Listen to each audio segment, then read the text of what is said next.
Yo, what's up, folks? I just got done watching the second part of the video, the three-part video. It's really one video. It's just chopped up into three pieces. So all the opinions and the misinformation is spread among, three different clips. So there's really no change of opinions. But, I just got done watching this. More of the same, more misinformation, and I'm just going to address a couple points in there. Starting 16 seconds in, the individual in the orange shirt, he comments on black materialism. And he says that black people need to start investing in their future and their education instead of buying sneakers and Prada bags and stuff. But first off, that's a stereotype. So I don't know how he feels that he's gonna strengthen race relations or anything by saying stereotypes, putting stereotypes out there. And two, materialism is an American symptom. Okay, America is known for its materialism. Across the world, we're known for materialism, we're known for gluttony, so you can't just say that that's something that blacks, or African Americans exhibit. That's completely ignorant, and it lacks any sort of intellectual analysis of the issue. Because if you put any time and did any research, you will know that materialism is an American thing. It's why our savings is so low. I think our savings is negative right now. It's because of materialism. That's why so many people have credit cards and they buy more than they can afford, and why Christmas is such a big thing. It's because materialism is American culture. Gluttony is American culture. Okay? And African Americans are Americans.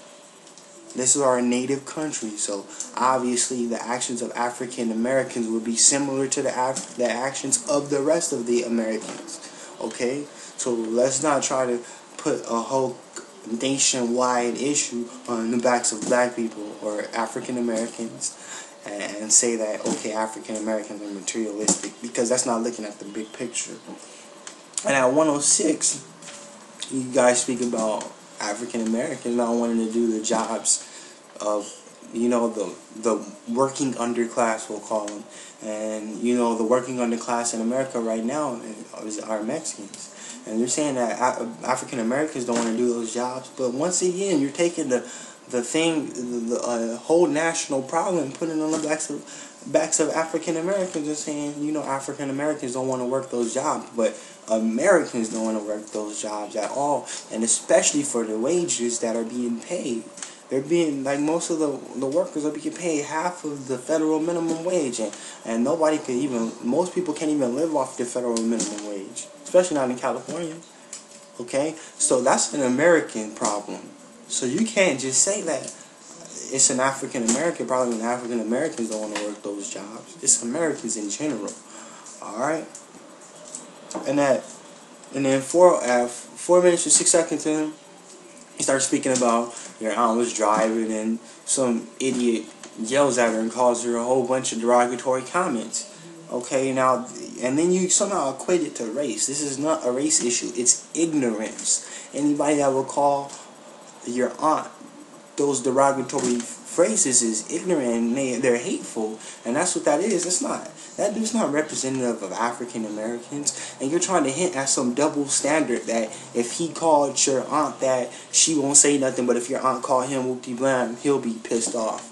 Okay, if you insult an ignorant person that's looking for a fight, of course they're gonna fight you. That's just logical. What you're saying, it doesn't make any sense. It's not logical. You're dealing with an ignorant person. If you're dealing with an ignorant person, expect ignorance, okay? If somebody cusses at you and you cuss back at them, they're going to cuss back at you more, or they're going to fight you. That's how the world works, okay? Let's stop looking at things on a simpleton level. It's about ignorance. That person was ignorant, so you expect ignorance. Alright? His race had nothing to do with it. And then at 5:10, you guys started talking about the word nigger, and this is a simple thing to handle, okay? The word nigger, you got to use it around who, like you said towards the end, the guy in orange, like you said, you use it around those who you're comfortable with. That's the end of it. If somebody says, don't use nigger around me, don't use nigger around me. And it's just that simple. Finally, at 9:50, you start speaking about slang. And now, slang is a cultural thing. America, especially in the inner cities, is a melting pot. And new language becomes formed in these melting pots. But we got to understand that the overall culture here is one of European descent. One of European descent. Okay? Now, entertainment, the culture of entertainment might be under, it might, it's African Americans dominate that. And, African Americans serve as the tastemakers when it comes to entertainment, new music and a lot of things. Okay, but as far as the overall establishment and the government and business is still dictated by the European descendants. Therefore, when you go to a job, an interview, you gotta speak and conduct yourself in a way that's culturally acceptable to them, because they don't accept that. The establishment doesn't accept our culture. They think the language that we create within our inner cities is a bastardization of English. Therefore, they don't respect it. So then if you go into around certain cultural people and you speak that slang, they don't understand it and they don't respect it. Okay? And that's basically what it is. It's a cultural issue. You got to know where you're going. Like, for instance, if you go to Japan, if somebody has you a business card, you don't grab it like you would do an American person's business card. You don't grab it and put it in your pocket. You have to grab it on its corners and you hold it, because that's respect.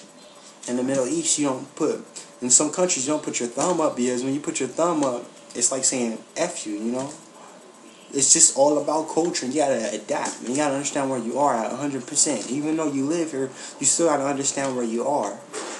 And understand that what you were born into is not necessarily what's accepted all around this whole country.